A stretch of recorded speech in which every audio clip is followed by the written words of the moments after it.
All right, sports fans, how's everyone out there doing? William Martin coming at you one more time here on YouTube with another edition of the 300 Pounds of Sports Knowledge Podcast. Well, I hope that Adrian Griffin didn't purchase property in the Milwaukee area, as just after 43 games at the helm as the head coach of the Bucks, he's been fired. Now, the Bucks are 30 and 13, which is tied with the Minnesota Timberwolves for the second best record in the NBA entering play today. But you could see the writing on the wall, and you could also see that something was missing from this team. First and foremost, where's the defense? Because Adrian Griffin was brought in to fix the defense after this team moved on from Mike Budenholzer. You're talking about a Bucks team right now that is 25th in points allowed per game this season, while last year they were 14th. Only one Milwaukee opponent this season has scored less than 100 points. I'll tell you like this straight up and down. I am not sure if Giannis was ever on board with Adrian Griffin being there because Giannis was not thrilled when the Bucks moved on from Mike Budenholzer. And honestly, when your best player isn't on board, everybody else is going to follow suit with him. It's one of those, like I said, you could see the writing on the wall. Giannis was not thrilled with rotations for the Bucks. Also, you could see Adrian Griffin being very animated with his frustration with the team on the sideline, especially as a first-year head coach, a coach who had never previously been a head coach in the NBA, and of course with this star-laden team, it's one of those where you could just see the writing on the wall. Even though that the Bucks have won their fair share of games this season, you could see that this was going to come to a head. You look at Milwaukee; they're clearly in win now mode, but it's one of those like, where do they go after this? It's one of those we know that Joe Prunty is going to be the interim head coach.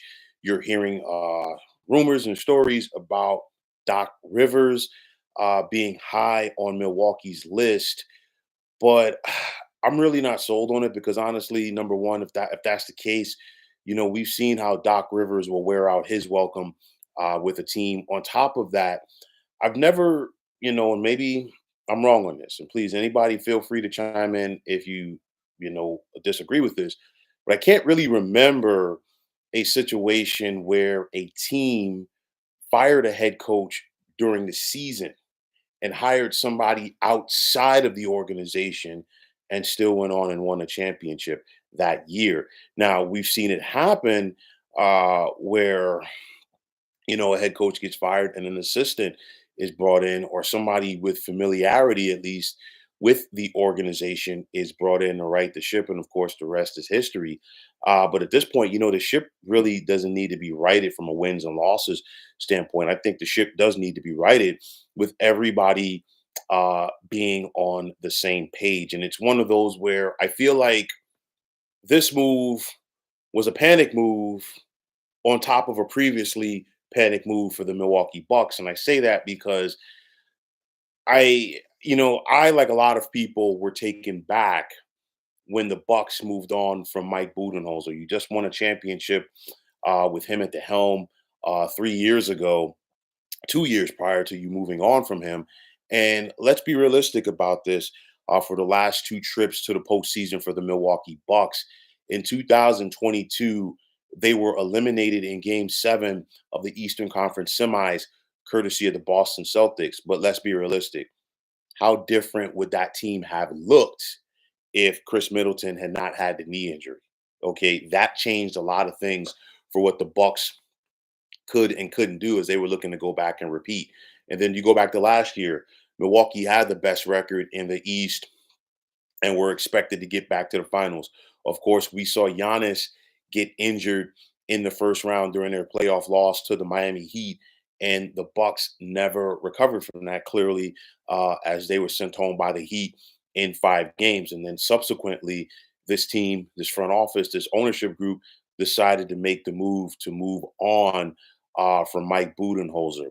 It's one of those where this is a panic move, but then also, again, I think this falls into the lap of your front office because you've got to make sure in a situation like this that everybody's on the same page. And it's like the age-old question goes, okay, people always say, fire this guy, trade this guy, do this and that. And the third, okay, you fired a guy, who are you going to bring in?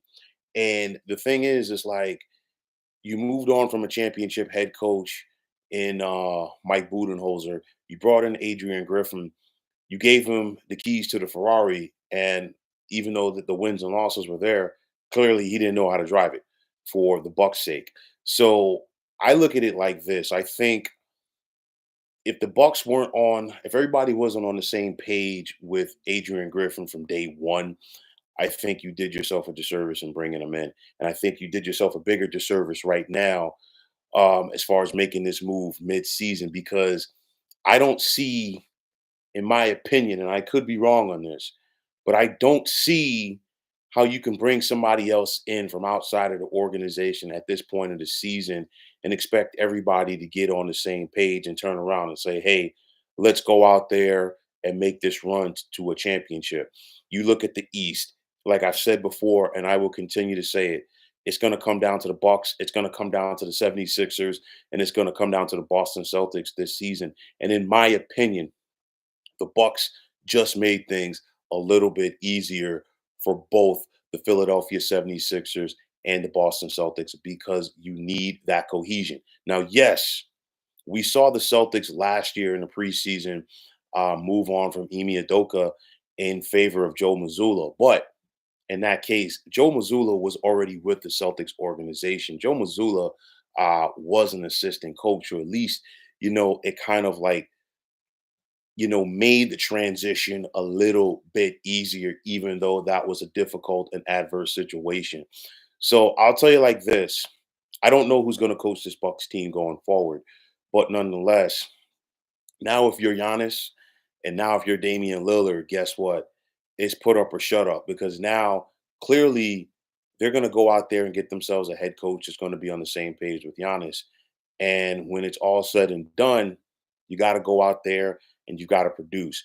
This is a championship caliber team that the Bucks have put on the floor, and anything less than a championship is not going to be a fulfilled NBA season for them. It's never easy to get a championship, don't get me wrong, but if you don't have that cohesion, it is darn near impossible. So I don't know who the Bucks are going to get to go out there and replace Adrian Griffin, but at the end of the day, this is a tough situation right here. So Adrian Griffin is no longer the head coach of the Milwaukee Bucks. Now we got to sit back and play the waiting game to see who's going to take over that chair in Milwaukee, and let's see if this Bucks team can get on the same page on this during the second half of the season as they head into the postseason. But at the end of the day, this is truly a shocker. Well, let me rephrase that. It's a shocker, but it isn't a shocker because we've seen the writing on the wall, but at the end of the day, the move was still made. So let's see what's next for the Bucks over the second half of this season. So, folks, that's going to wrap it up. And as always, I want to take this time out to thank all of you for tuning into the 300 Pounds of Sports Knowledge podcast here on YouTube. I want to take this time out to thank all of you fine folks out there for tuning in. And if you haven't already, please feel free to subscribe to this channel. Now, if you're on the X, formerly known as Twitter, please feel free to follow me at 300 Pounds of Sports. And like I always say, if you follow me, it will be my pleasure to follow you right back. There's also the sports discussion group on Facebook at the Sports Depot 365. Now you can check it out. Drop a line and be a part of one of the better sports debating sites going on social media. So once again, fine folks, my name is William Martin, and I am signing off. And I'm saying take care and have yourselves a wonderful day.